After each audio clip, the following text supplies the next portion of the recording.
Data science course హైదరాబాద్లో నేర్చుకోవాలా లేకపోతే బెంగళూరులో నేర్చుకోవాలా అంటే ఇక్కడ మనము 2026లో ప్రజెంట్ ఉన్న సిచ్యువేషన్లో సో కొన్ని ఇన్స్టిట్యూషన్స్ కూడా బెంగళూరులో క్లోజ్ చేస్తూ ఉన్నారు.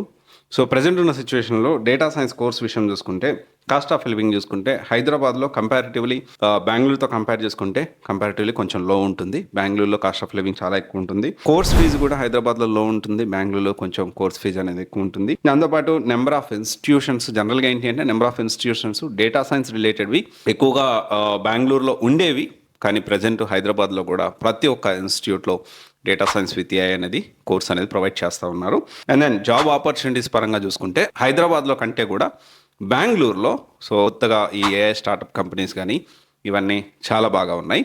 అయితే ఇక్కడ ఓవరాల్గా ఒక కోర్స్ అనేది బెంగళూరులో నేర్చుకుంటే కొన్ని అడ్వాంటేజెస్ ఉన్నాయి. కమ్యూనికేషన్ పరంగా మనం కొంచెం బెటర్ అవ్వచ్చు, కాకపోతే కొంచెం కాస్ట్లీ, కొంచెం నెలకి మరి మినిమం టు మినిమం ఒక 10,000 to 12,000 అయితే మనం ఖర్చు పెట్టాలి. వేరే హైదరాబాద్లో చూసుకుంటే ఒక 5,000 to 7,000 పెడితే సరిపోతుంది. అండ్ కోర్స్ ఫీజెస్ కూడా ఇక్కడ 30,000 నుంచి జాబ్ గ్యారంటీ 1 lakh 1.5 lakhs వరకు ఉన్నాయి డేటా సైన్స్లో. సో జాబ్ గ్యారంటీ ఇవ్వకపోయినా జాబ్ అసిస్టెన్స్ ఇచ్చే ఇన్స్టిట్యూట్స్ కూడా తక్కువ కాస్ట్లో కూడా ప్రొవైడ్ చేస్తూ ఉన్నాయి.